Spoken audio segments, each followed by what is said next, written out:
In today's video, I'm going to teach you how to find LTV on Shopify, 5 minutes. By the end, you'll know exactly where to look in your Shopify admin to access the core report you'll use as the foundation for understanding lifetime value.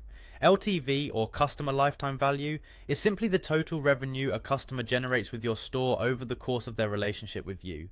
It helps you decide how much you can afford to spend to acquire and retain customers, and it's one of the most important metrics for scaling profitably. First, head to your Shopify admin. This is your store's control center and the place where all analytics live. Once you're in, look to the left-hand sidebar and select Analytics.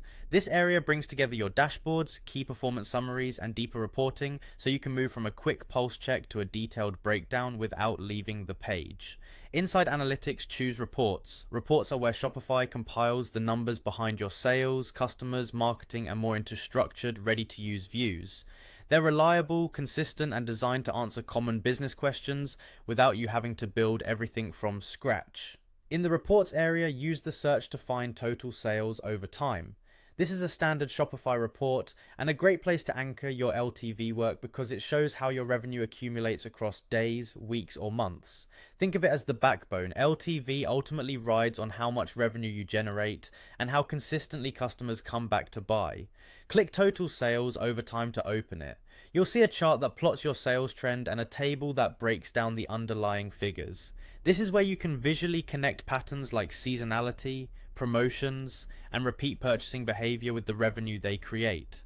As LTV grows with purchase frequency and order size, rising and steady trends here suggest a healthier lifetime value over time.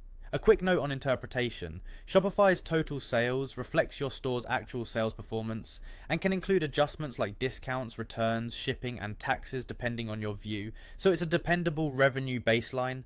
To arrive at a precise LTV number, you'll typically pair this revenue context with your customer counts and purchasing behavior, and many teams also consider margins for a profit-based LTV. Even if you're not calculating that final figure right now, this report gives you the essential trend line you need to monitor and improve lifetime value. That's it. Go to Shopify, open Analytics, head into Reports, search total sales over time, and open it. You now know exactly where to find the report that anchors your LTV understanding.